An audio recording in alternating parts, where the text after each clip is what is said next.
Right now, it is time to bring in David Tereshchuk. It's time for the Media Beat. David joins us on a Friday morning.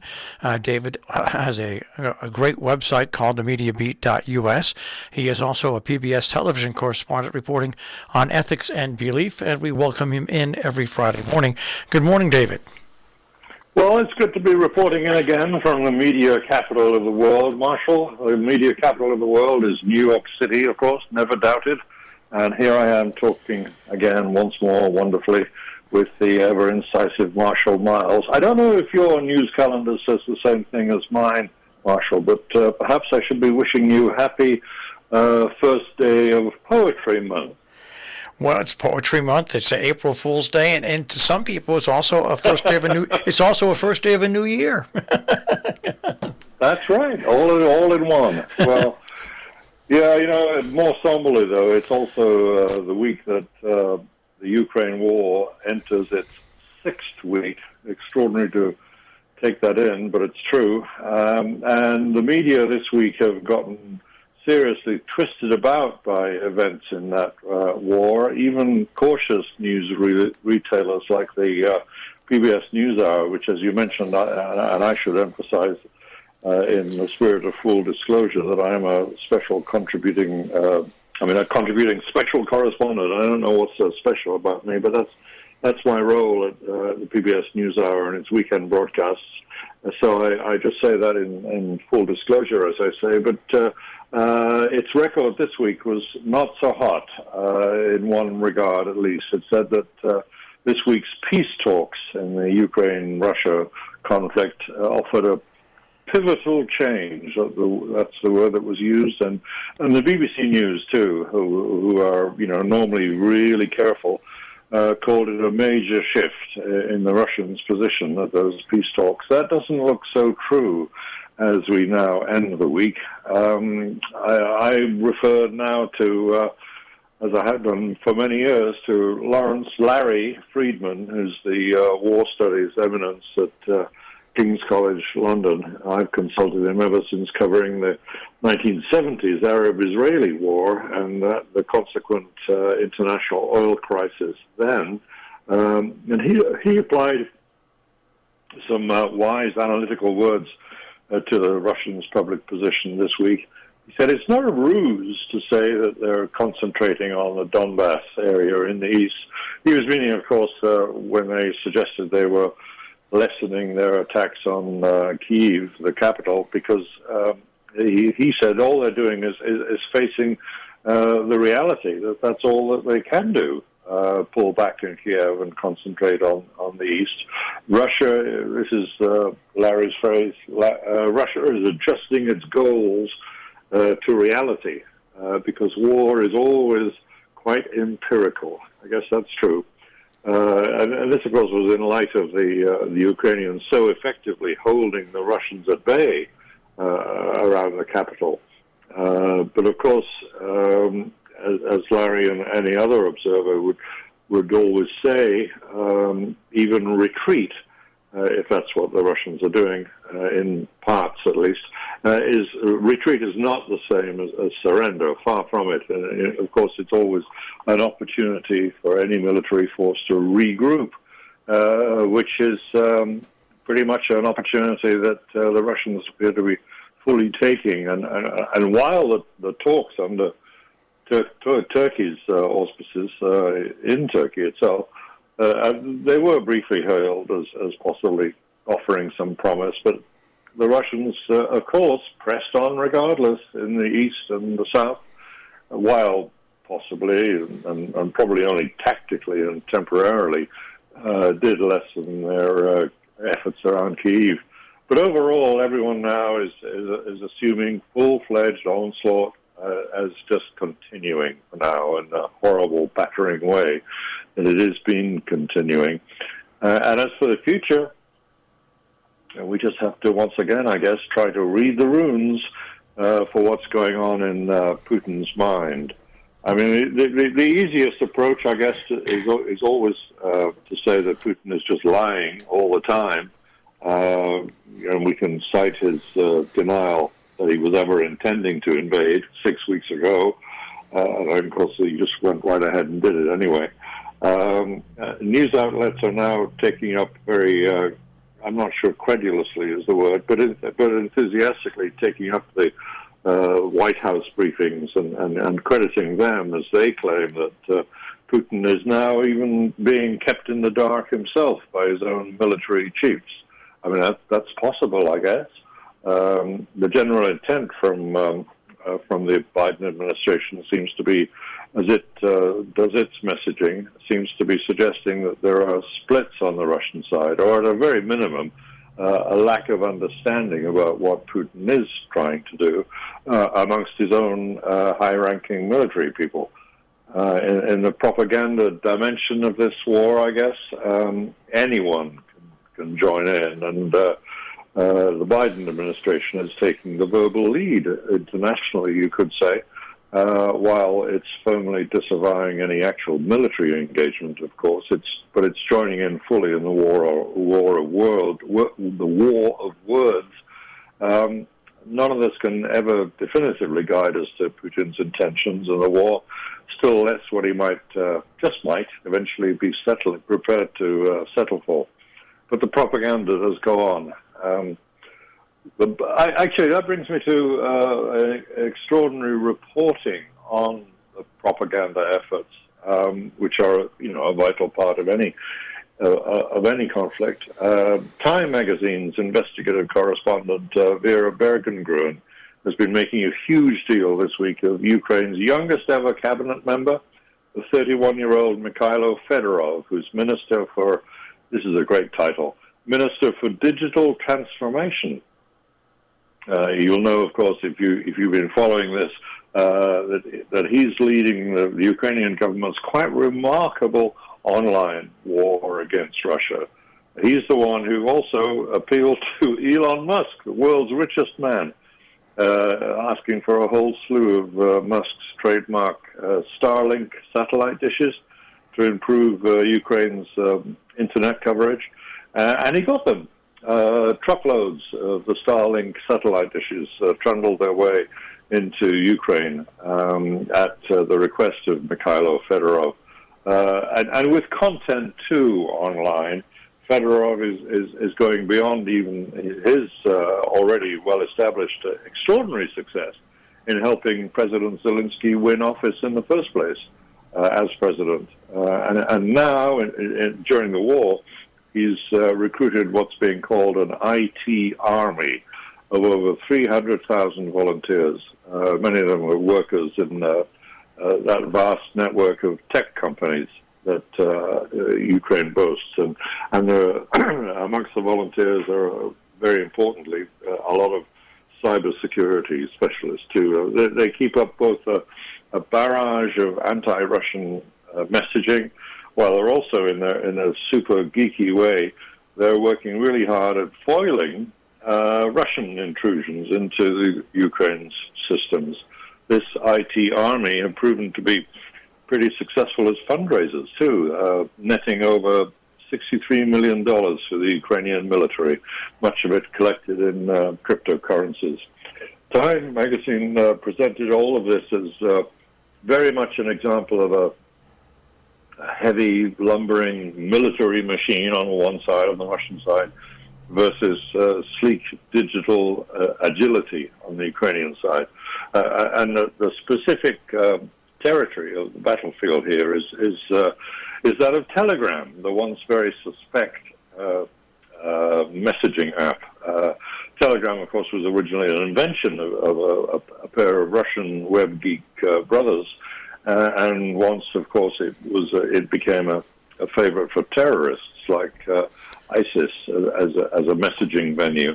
Now it's a major venue for millions of people in both countries, Russia and Ukraine. In Fedorov's own words, though, and Telegram is now Ukraine's own home turf. An interesting sporting analogy there, because they are winning in this particular dimension, at least. It's a considerable communications achievement, we should record, for them to dominate in this particular very valuable app. It's hard to underestimate its value. In fact, it's been downloaded more than 1 billion times.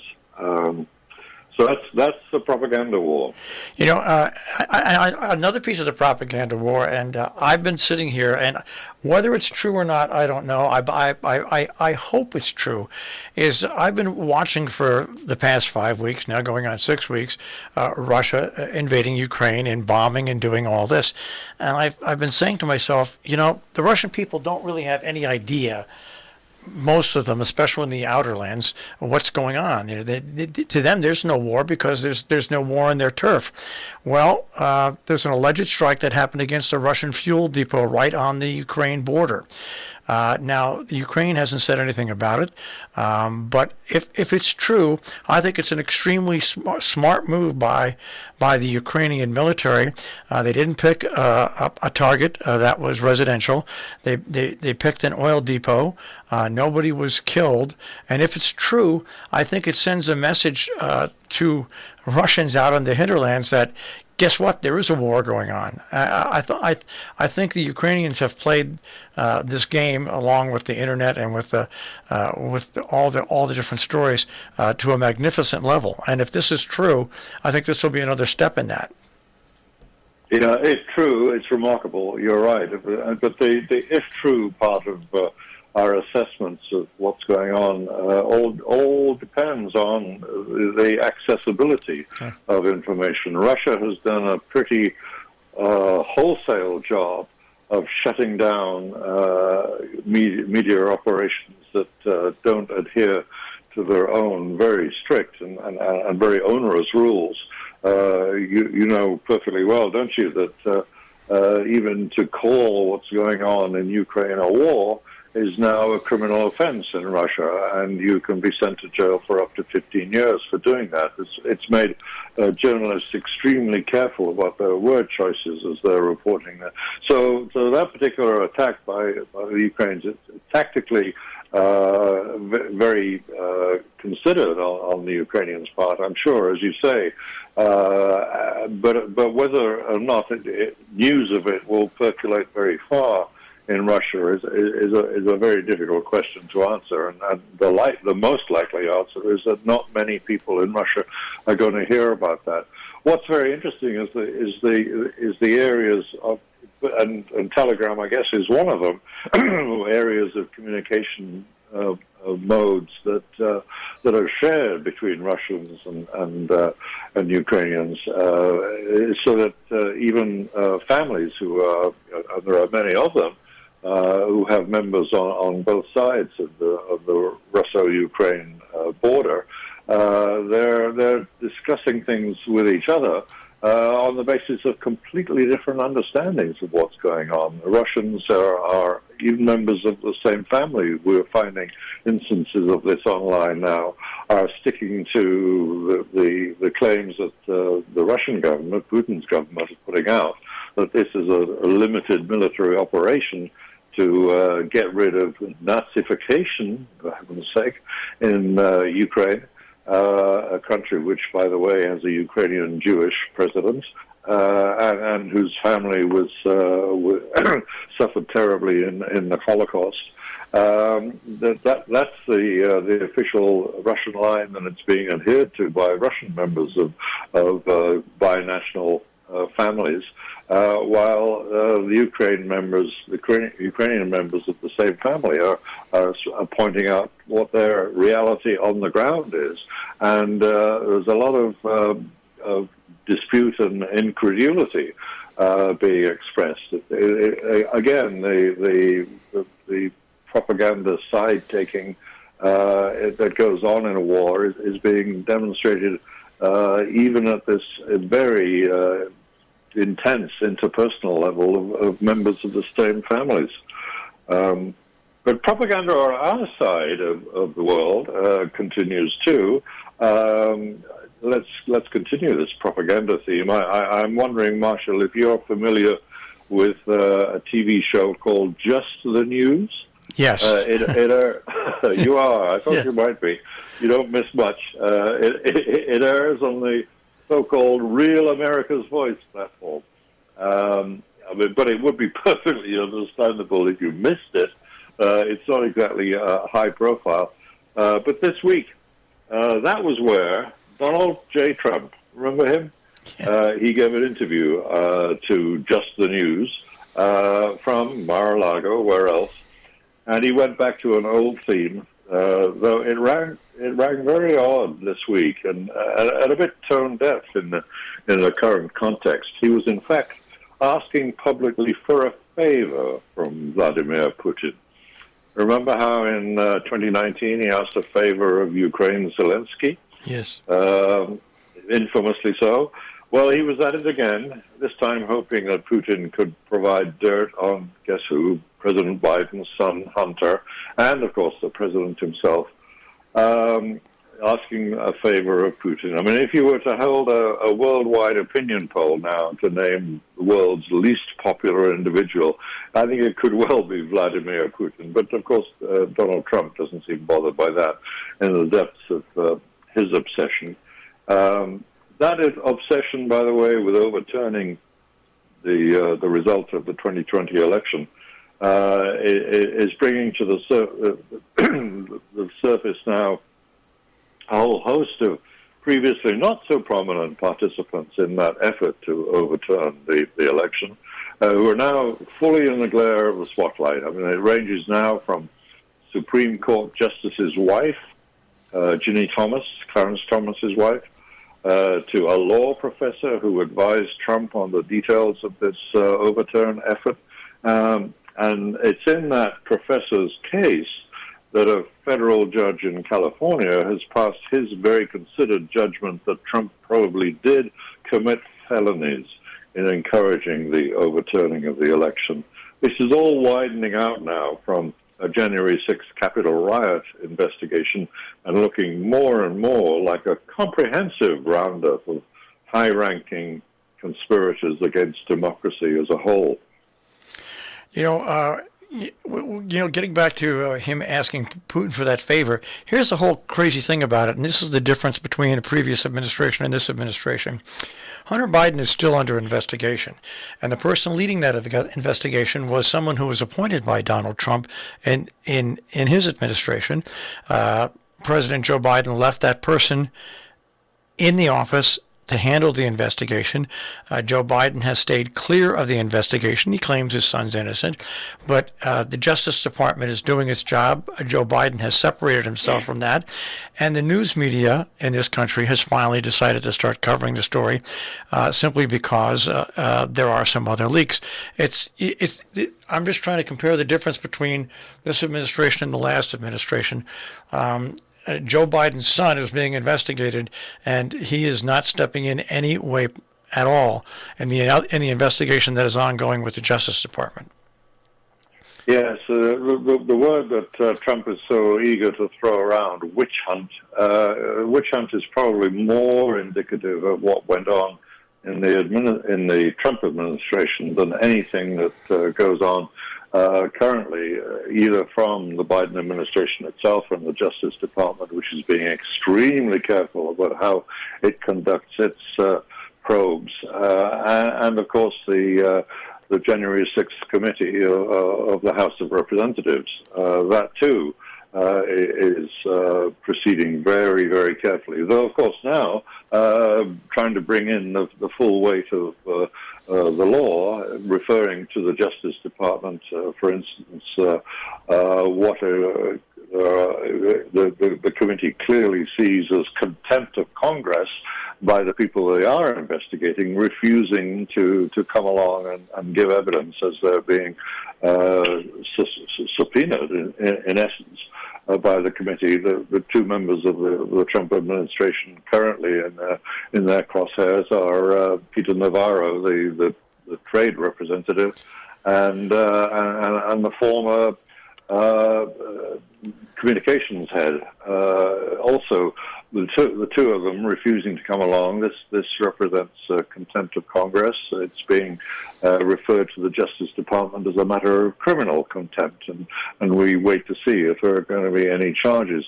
But in terms of who's being flushed out by this process, It's getting ever closer to Trump himself, of course, as it inevitably would. I think if you're of a suspicious mind, and I think that suspicious minds are very active when it comes to what was going on January 6th.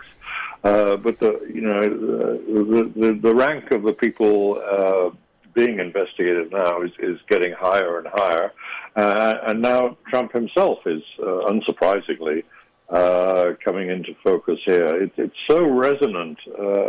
Speaking just as a reporter here, and so it's so resonant to see a fellow reporter, Washington Post's Bob Woodward, writing along with his colleague at the Post, Robert Costa, about an 8-hour gap in the White House telephone log for when President Trump was still just president on 6th of January. There's this extraordinary omission lasting for 8 hours of who the president was calling and for how long, and perhaps some indication sometimes you will get in these logs of what it was that they discussed. None of that, just a long, long gap. And there are inevitable echoes in that gap. And this is what I mean by a resonant echo. You go all the way back to the Nixon-Watergate scandal when the White House tapes were found to have, very interestingly, a gap in them, too. Though in its case, it was only 18 minutes, but that, too, was reported so memorably by Bob Woodward and his then partner, of course, our old friend Carl Bernstein. But the resonances there are very hard to miss. I mean, that gap, that 18-minute gap, was infamously blamed on the president's hapless secretary, Rosemary Woods. I mean, who can be blamed now, I wonder, for an 8-hour gap in the presidential record here? Before we leave, I want to talk about the world economy. Of course, we're releasing 1 million gallons of oil a day. Barrels. Barrels a day. Barrels of oil is an awful lot more gallons, yeah. And we're doing that. And coming also, out of the National Reserve, and I guess the attempt is to hold prices down, though it'll have to, it'll take some time to see if that's going to be effective. But the president's setting aside 180 days for this exercise. It's obviously a very determined effort. And you add to that, Russia has put basically an ultimatum on gas and how they're going to pay for it. The Europeans are going to pay for it. And also going on at the same time, I think it starts today or tomorrow, is a virtual trade summit between the EU and China involved, and it's basically about Russia. I mean, we have some amazing things that are going on tied to this war in Ukraine when it comes to the global economy. Yeah, absolutely. I mean, the headlines you're getting in even quite sober and somber news venues is Putin's war destroying the world economy? I mean, that's it's one of those rhetorical questions that are in themselves unanswerable. But certainly, we can see the ripple effect of this catastrophic war. And the measures taken off of the battlefield, not just on it, to take measures against Putin. The oil dispute is just one feature, but yes, the overall slowdown in economic activity, which is consequent on this, and we all were seeing that even before the war broke out, but now the war is exaggerating those supply line problems, and Ukraine, of course, is famously the breadbasket for much of the world, supplying extraordinary amounts of food, both in Europe and further afield. Much of Africa is a beneficiary of Ukraine's vast grain surpluses that did exist, at least, are now very questionable. Yes, this is a war that, however limited big powers like the United States will try to make it, by not getting involved, not getting NATO involved, nonetheless, on the economic front, we are all going to be involved. Well, I can tell you this, driving into work this morning, the price per gallon at the gas station in Sharon dropped another 10 cents. I think it's down to 4.05 a gallon, where it was just a matter of probably a week ago. I think it was 4.55 or 4.60 a gallon. But it's going to be very interesting to see how this world economy shakes down and where the countries EU, China, the United States, how this all works together, and see if Vladimir Putin's insight was unbelievably correct by bringing mayhem to the world, or if it was totally way off base, and that mayhem will come home to roost in Russia. Yes, and keep a very careful eye on China's support or lack of support for Russia, and indeed powerful oil-rich countries like Saudi Arabia and their ambiguous position towards Russia, to put it at its most polite. We'll have to see how that goes, too. David, it's always a pleasure to talk to you. We'll speak to you next week and see what happens in the next week in the world of press coverage of the events. We will indeed. Take care. David Tereshchuk with the Media Beat. Of course, you can find David here at Robin Hood Radio at robinhoodradio.com. Click on Demand, click on the Media Beat, and also at his website, themediabeat.us.